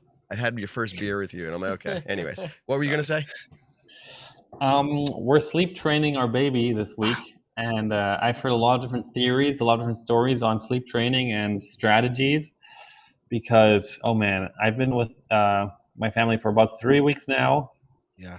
And we need to sleep more to stay sane. So if there's people out there that have good tips for sleep training a baby, I will hit send me up. Stephanie. Stephanie's done it with 4 children now. And I think we have a good routine we figured out. There's a book. I will text you it later. Oh, just so I you can read it. have books. I have I'm books. sure you do. It worked for us We're in a lot of trying. ways, but everyone's different. All right, man. Get some Yeah. sleep then. Get some sleep. Great having you on the show. All right, See you later, Nick, brother. I'll see you at some point this week. Let's go golfing. Absolutely. Sounds good to me. Peace. All right, later. Peace. Wow. We just packed in 2 action-packed interviews, everybody. That was a good one. That takes me back to episode 1. Yeah. Simon Lizotte, episode 1. Well, Simon's got to be the dude who's been on our podcast the most. And if any guest that we've Statman, ever though? had, Is that true? Yes, it's true. it's got to be by a significant amount. Oh, I would the assume amount of so. times that Simon's been in studio, remote, anything, he's always. I don't I wonder who's second. Could it be Paul? know, because we've only had Paul on what, maybe 4 to 5 times. I'm 3? sure More there's than that. other guests It's that we've had on. probably Nick. No. At this We'll point. figure it out. Paige or Ricky. No, Yeah, I think anyway. Oh, Ricky. I think it's Paul. Ricky was That's what I like think. 3 or 4, but I think Paul's more. You go back towards the beginning, Paul- it happened a fair maybe. amount more. Paul has had like 2 2-minute interviews where he's just like in Nick's background and pops on and has something to Oh, say. yeah. Remember? That's cheating. We're talking about a legitimate guest on the show. No, but there have been yes. times where, you were Yeah. sitting down with one microphone in the Yeah. studio and foundation. I think we've Yep. done a lot. Anyways, that's something to I figure will say out later. Paul's gotten us the most views out of anyone by a long I shot. told Paul Yeah. the other night when we were hanging out at your house, Nick, on Friday. Mhm. I said, "Hey, Paul, thanks for coming on the show. Nick gets a bonus when you come on." Yeah, exactly. He's like, "What?" It's like, thanks for winning worlds. You signed my paycheck this week. I appreciate that. It was pretty nice of him for doing that. It was pretty. But I don't know why I'm laughing. But here, okay, we're down towards the end of the show, but as always, when I say that, it means there's a few more things to talk about. I ran this idea by my go ahead. Nick. I wanted to bring up the 8 holes thing again really Do it. quick because Do it's it while I it's think in my about head. this. Do it. So Tell me. Ben earlier was bringing up how on the last hole, and I saw a lot of comments about this just on social media in general, how the 8 holes had kind of stopped play on hole 8, the final round for the lead card. And I don't think it was their intention. I do think that they stopped a little bit of play. I do think, and I'll say this is my own personal opinion, I don't think anyone else should be on the green that's not a player or a volunteer or someone that's like legitimately supposed to be on the green. I And would say. Corey Ellis said that literally when he stopped it, he came back and said, I don't mind if they make noise, just get off the green. He Yeah. literally said that. Yeah, exactly. And so I don't think I don't think we need to announce people's names before they're coming up. We're all going to see who it is anyways. More than likely, everyone's checking scores. But I will say the final round where Zach starts doing the clapping motion, the reason that they were delayed on it, and this is what I think, is normally during the round, when you finish hole 7, you walk down towards hole 8's blue pad. And then you pass the white pad, and then you get to the gold pads. When you're the lead card, there's no one behind you. So you walk down the pathway to hole 7 that you had just played.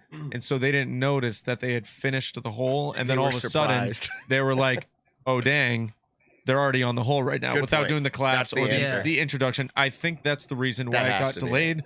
I would say, once again, that I don't think that anyone else should be on the green. I don't, care if you started up the 8 holes or not. I love Zach. I think what he's done to make that crowd awesome Zach's is cool. incredible. We talked about bringing him on tonight, and I forgot till this moment.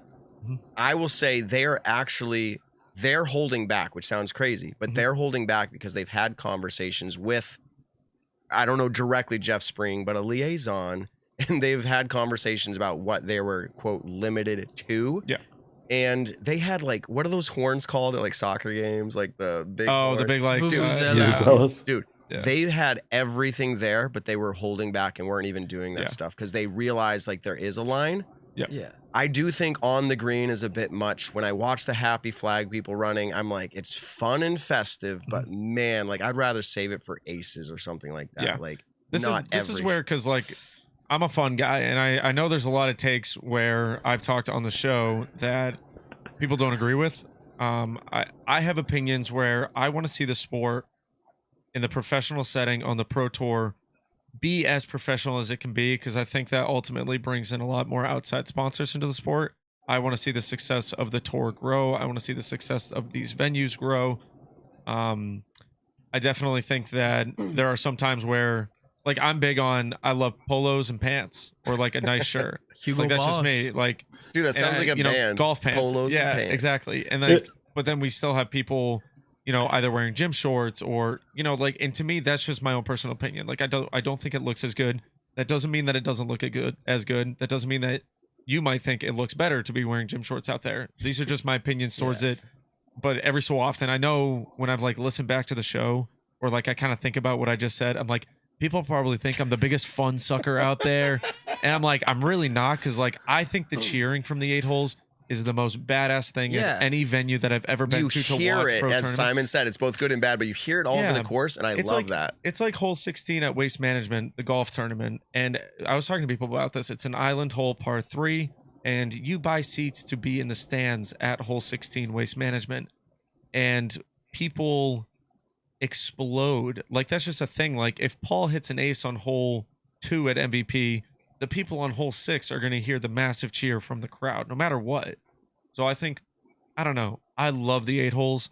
I think they kind of are like flirting with the line of what we should be doing or shouldn't be doing.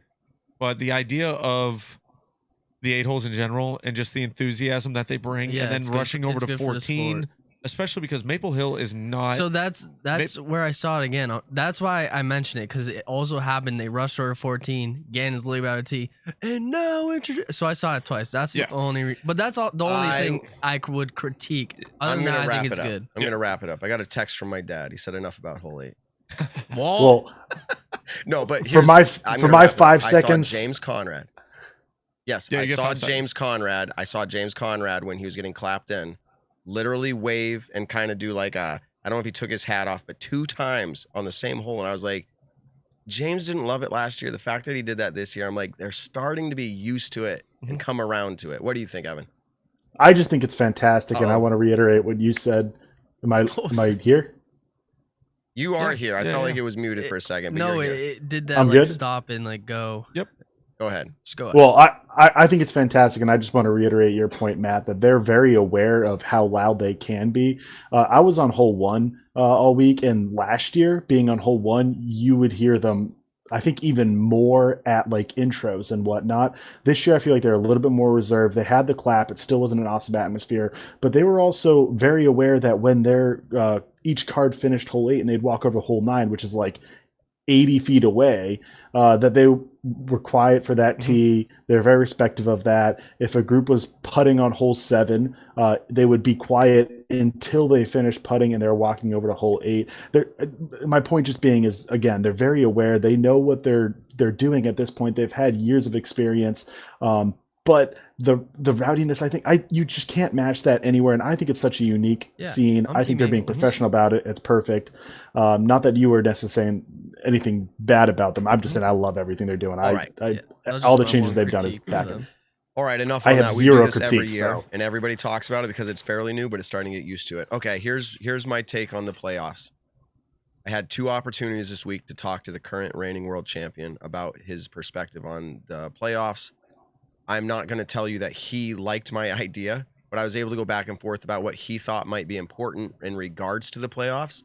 And really, I don't know if I put this out there for anybody else. I don't remember if AB or Hamas was there or anybody, but here's the take. And I ended up sitting down with my dad and my brother. My brother, who joins on League Night, is a host on League Night, and we talk about these types of things. Here's the deal.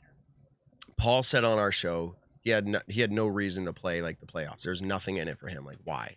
Like, the points are going to be the points, and he's already secured a bye. Like, he can't lose the bye, da-da-da. So here's my first take, and you're going to have to work with me through this. Get rid of the buys. Okay. Get rid of the buys. So nobody has any bye going into the championship.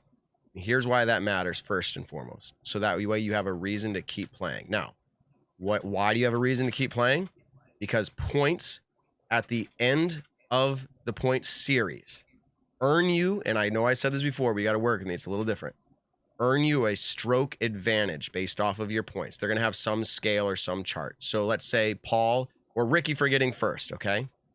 In the point series, he gets 10 strokes going into the first round of the playoffs, like a 10-stroke advantage, something very significant, which is maybe I'm over-exaggerating with 10. But the point is, you're giving them a very high likelihood of winning, but they don't have a clinch. It's not clinched. Like, they have a reason to keep wanting to get more points to stack on the stroke advantage. So Paul coming into Green Mountain and Maple, let's say he's coming into it. He's like, I have 6 strokes going into the first round of the championship. Well, I don't want just 6. I want to make sure it's quote unquote clinched. I want to play more and get more points to stack on the advantage. Now, those points only work through the first 2 rounds, and then they go into, let's say, quarter and finals without any stroke advantage. But if you give a bye and you can clinch it, then there is no reason for them to play. So here's the other thing. Why do the playoffs matter?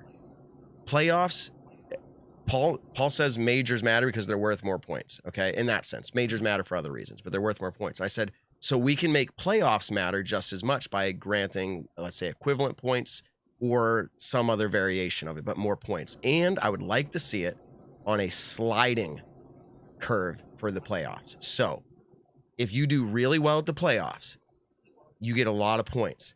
The further you come down, the way less. I know it sounds normal, but it's not on a gradient, like, or whatever you want to call it. It's a sliding curve. So those at the top are really rewarded. Those a little bit further down, let's say Ricky placed outside of 15th, the sliding curve makes it so he gets so many less points. So you're really rewarded for winning the playoffs, like times 3 or whatever, right? And if you play, the further you place down, the way less you get. So the playoffs are worth more, and it's like a power factor. So like if you win it, you're really rewarded. So if you put those things together, the playoffs would matter for the ramped points version. The points matter for strokes, and you don't have buys. So that's why Paul and Ricky and everyone wants to keep playing. That's generally how I see it as like thought. Now, I'm not saying that's how it should be, but I want Jeff to hear this and at least consider how they can modify it, because this year the playoffs meant nothing. We had players in this room last week who said exactly. Okay, so, but this is where the playoffs, because I'm one of the people who I don't think there should be playoffs in general. I think the tour championship and the points that are awarded throughout the year should be the only thing that matters. And then however you do the tour championship after, when you award those points, go for it. But for the people like Isaac Robinson, who was on the cusp line of a certain spot, whether it was quarterfinals going to semis or he was in the play-in round going in, now he's solidified into the quarterfinals. Like for Isaac, those added points in the playoff events really mattered, and how well he did at GMC really mattered for him. But for players like Paul, Ricky, Gannon, and Calvin, they were pretty much solidified. But did you hear what I said? We have to get rid of the buys so they have a reason to play. But that's what I'm saying. Like right now, like you were saying right now, the playoffs don't really matter. But yes, for certain people, they do. And for certain people, it actually was really detrimental. Because like, let's say Conor O'Reilly ended up now missing the Pro Tour Championships because of an off weekend this week at MVP. But because people got 125% of the points this week, people who were on that cusp line and did well completely jumped Conor. So I like that. That's what I'm saying. I like the sliding idea, especially really rewarding those who did well in the playoffs. People are saying, do we need it? Here's my last take, and I hear Evan keep trying to jump in. Majors are a thing that we've decided are worth more. Yeah. Purely because that's what we've decided. Majors are worth more. We're going to make that event, just like we said, the World Championship is worth more just because it's World. Mm-hmm. I'm open to the idea that they take playoffs and just say, this is new to the sport. We're making playoffs worth more. And these events, or these 2 events, are worth more, and we're going to make them elite like that. Again, open conversation. Next year, I'm sure they're going to figure something out, whether they get rid of it or they change it. But first go at it, we learned a lot. What do you think, Evan?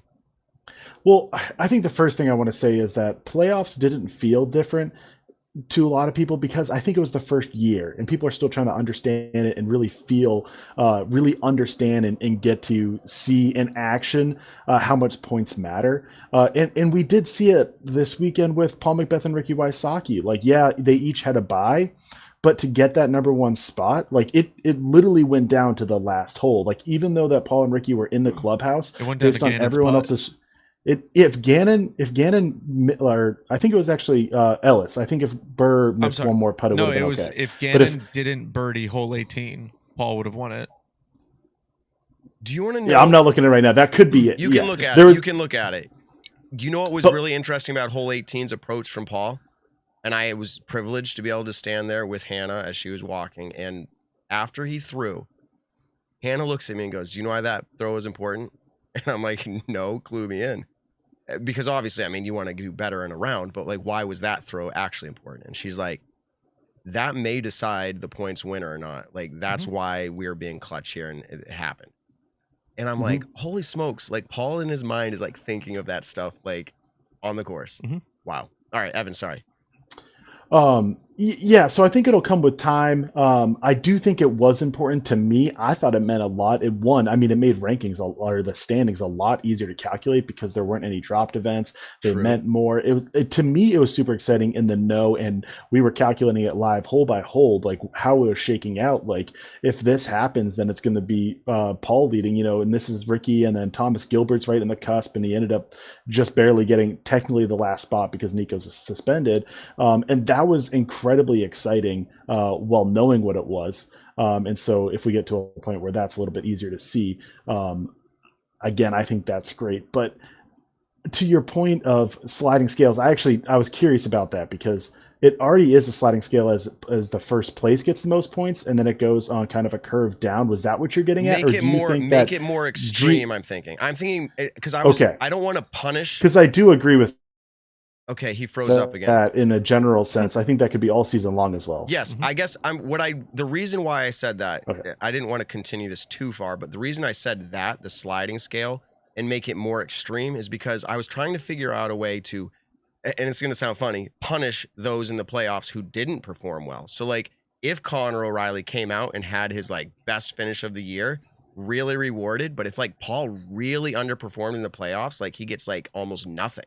Yeah. Like make it really significant so the playoffs are just like the pound factor, whatever that means. And to I still just compared think to the PGA, I mean, it should be a year-long points thing.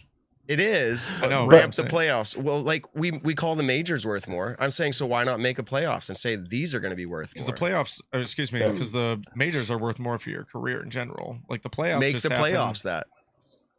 They don't. They're regular. Meaning it leads to the championship. I'm saying it's a playoff system to the championship. That's all I'm saying. All right. Okay. Well, we've really like you would already argue that MVP and GMC are height in Elite Series, but what I do want to say is because you compare it to the PGA Tour with the Strokes and the Tour Championship, they actually have you earn 100 points for first place, or technically 500 for them, but you earn the same percentage points, but second place is much lower. It's 60 compared to 85 for the Pro Tour. In the Pro Tour, we reward top finishes a lot more than the PGA Tour, where winning is exponentially that much more. So I agree there.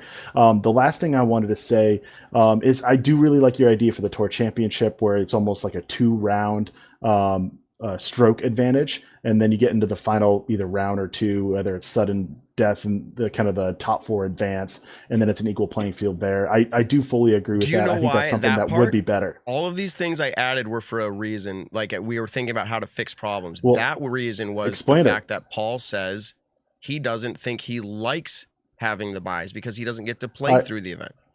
I agree with that, and that's why my personal thought is I think buys should. I'm going to get into this real quick, sorry. But if you have a bye, you get to play the first 2 rounds. If you don't have a bye, everyone plays the first 2 rounds, but you take your best score. And interesting. Oh man, I don't have this fleshed out. So no, people are going to come up with ideas on top of this though. But if you have a bye, you get to choose your best, and that's it. If you don't have a bye, maybe it's the average between the two, something along those lines, where if you have a bye, you kind of get an extra, it takes your best. Yeah. Maybe it takes your worst if you don't. There's something off that line. Pay them.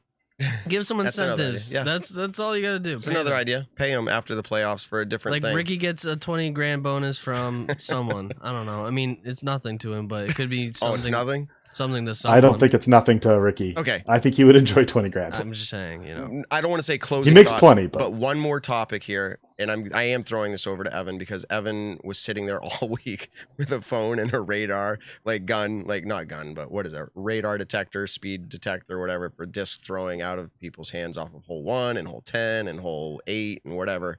Can you give us any compiled cool info off of that you just recognized after sitting there all week? Like, this just stands out to me kind of a thing? Yeah, the biggest thing that stood out to me is Anthony Barella. In every single round, he was the high speed. He was 73 in the first 2 rounds and 74 in the final round. Albert Tom was really the only one who was right on the cusp. I think he was 72 all 3 rounds, something like that. There were a few other players in the 70s, but each round Anthony Brillo was by far, or not by far, but was clearly the top in a standalone. And during the $1 Million Shot, which Brillo was also in, he hit 77 exactly all 3 rounds. Again, Tom was close, but like every single round he played in, including the $1 Million Shot, he was the sole leader in speed, which isn't the only thing though. Of course, spin out of your hands and nose angle and like the hyzer angle, all those are super important components. The speed's kind of the easiest to get with what we have now. But we're going to dig into a lot more eventually, and something I think we'll find out is kind of who are the slower speeds who are getting as much distance. Something I think of as Garrett Gurthey, who was slow speeds, long distance. Well, so Garrett Gurthey was, I think, mid to high 60s. We should get the radar out for Nick before he heads back. How long are you here? Yeah, Nick, you want to drive it to Keene? We should definitely get out. Nick and Matt show. Actually, I got to drive up to Manchester this week, so Nick and Matt show. Let's do our speeds. Like I have maybe zero YouTube video. Let's do it. We'll figure that out after. But Garrett Gurthey was around like 66 to 68, I think, all weekend. And we obviously know Garrett Gurthey can throw plenty far. And it's also obviously like a tournament setting, so he might not be throwing his hardest, but he definitely still has the distance, even throwing like 7 miles an hour slower than Anthony Barella. So I'm sure Garrett Gurthey's getting a lot more efficient with his spin and his nose angles and all of that stuff, and being very good with that. The last thing I want to note is AJ Carey had the long throw of the weekend at 704 feet. Only player to hit that 700-foot mark, and he was actually so far on hole 1 that he was completely pinched off and had to lay up to his approach to then get a par on hole 1. It's hard to know. And he threw how fast? Like 74 or something? He was in the high 60s. I think he was 68. Yeah, and like again, you can't account for spin and even like wind factor and like angle of all that stuff. But like incredible. That was a huge thing too. Actually, last thing I said last thing, but this is the last thing. The first 2 rounds in MPO, there was only one person to hit 600 feet or more, and that was Jeremy Koling. In round 1, hit 615. In the final round 3, I believe there was 12 shots that were over 600 feet. So that being the wind conditions were phenomenal in the last round, and it was a pretty strong or swirling headwind the first 2 rounds. And then I'll say this: I filmed Simon last year for Vlogmas, throwing 740 feet on flat ground. Simon, if you're still listening, that was amazing. Like wind or no wind, that's to the point. You're seeing people throw off hole 1 downhill. Like I mean, and Simon did it on flat ground. Like incredible. So yeah, someone in the chat said Evan's been waiting all day to spit out these stats. I was spitting them out all day yesterday. That's our friend Daniel, by the way. You're I like got that it out meme plenty with the guy yesterday. with the veins, like I need a stat. I need to say stats. Okay, all right, I got a small little subject. Nick to it. Yes, we can be close. We're like, yeah, we are close. We can kind of be quick on it, I guess. But I bring this up mostly because a ton of the chat is talking about it. But Paul getting second place in the points series, but didn't want to or didn't give a speech. Oh snap! What's your guys' take on it? Because I know. I know. I'll give you my take right now. Yeah, because I know the reason for it. The reason is it's pretty obvious. He literally pointed to Ricky. He said, "I'm gonna let Ricky have his moment." Literally, to Jeff Spring. It was pretty obvious to me. Ben was literally on the putting green. I was on the green. That's. Yeah. Literally, I'm just going to go in and say it right there because the other 2 gave speeches, and I think Calvin kind of felt awkward in the sense of like, he was like, oh, wait, I'm actually supposed to say something. They probably thought they had to, yeah. It's like winning a C tier or a B tier. Like, the second place person, you don't need to give the speech. It's here's my contradicting take, so we're going to have a little excitement on the Nick and Matt show. This is in hindsight. The fans and everyone there, too, weren't sure unless you were like directly on the green. It could, and because of the progression, maybe it set it up to look like a failure on Paul's part, like the way people did talk. If Paul, because it seemed like he was talking to Jeff, right? Yeah. It would, and it was kind of like like you don't need to know what he's saying, but you're kind of wondering, and it would have been cool. Again, Paul, this is in hindsight. Would have been cool had he just taken the mic and said, "Listen, I'm going to give Ricky his moment." just so like everyone else could hear that. Does he owe it? No. Like we just couldn't hear it, and we're like, oh snap, is he upset? Is he bothered? And that's what's happening in the chat. Like that's what's happening on there. So it's cool to point out what actually happened. I think it's a non-issue. I'm pretty sure what Paul had said to me, because we were talking about it that night at my house, and I was like, oh yeah, you didn't give a speech. He was like, no, I looked at Jeff and I was like, or this is Paul saying, I was like, but he was like, he had said to Jeff, he was like, sorry, I'm like trying to get this through my head really quick. Say it right. But he said it to Jeff, and he said, you're about to call up Ricky, right? And he said, yeah. And he's like, oh, give it to him then. Like, as in like, no, this is Ricky's moment. Ricky won this. Like this, you know, yeah, I got second in the points for all year. I don't know. Like, I just think though, like, I don't know. It's cool. It's cool. It's a non. That's what's wild to me. That's what's wild to me is because then Ricky had obviously said that this was one of his greatest achievement all year so far. Someone said it was the dump and run. Yeah. There you go. Well, hey, I'll say I agree that I don't think anyone else besides Ricky needed to give a speech. I mean, the first place is the one who should give the speech. But I really did like what Gannon Burr said. I mean, he obviously had a phenomenal season coming onto the scene and being one of the best players we've seen all year, but unfortunately didn't pick up a win. His speech was like mature beyond any 17-year-old could do. I mean, his actions all year on the course, he looks like he's a seasoned, like 8-year veteran, and this is his kind of first official year full touring. And he pretty much was saying, you know, wasn't my best, or wasn't the season I wanted because I wanted to get a win, and I'll be back better the next year. And just like that was a really cool thing to see him just speaking in front of everyone. Again, like the maturity in that kid is astounding, and was cool to have him put those words into the microphone for everyone to hear. I got to play like a few holes after the whole thing with him and just talk to him, and I was kind of amazed. Like he literally on 16 he double bogeyed. If he parred that, he's tied with I think Simon for the win, and he's just like having fun, fooling around. Like I just can't close it out. Just like talking with like Gavin and just having a good time. I was like, this man basically just lost on like one hole, and he's just like, yeah, just another day in the office. So that's just another testament to how mature he is. I was pretty amazed on, he was just like, you know, just got to keep going forward. Okay. I will say about that, last week, Nick, after you left, there was a 3-group party who stayed behind after you left the in-person show here. Alden Harris Vlogs. Oh, yeah. Alden Harris Vlogs stuck around, which usually includes like Gannon and Isaac, and sometimes you see Gavin in there. I had never watched their videos. And he comes over to me after the show and he's like, hey, like, have you ever, because I'll tell you what they were doing, but they're like, have you ever seen like Alden's vlog? And I'm like, no. And I'm like, I'm sorry, I'm just so busy. Wouldn't you know, after I watched what they did for the next like 2 hours, they were down here in studio. Where you're sitting is where Gannon was sitting. Alden was sitting in my seat. Ben was doing switches, and then Isaac was in the interview chair. Yep. It'll come out soon. They're making a little vignette for their vlog that happens here. Oh, really? It's really funny. Like, nice. I will say this: I don't want to give it all away, but at the end, they're like, "Come in, Matt, and be so angry and ask what we're doing in your studio." And I'm like, "Bro, I'm just gonna get roasted for being the meanest guy ever."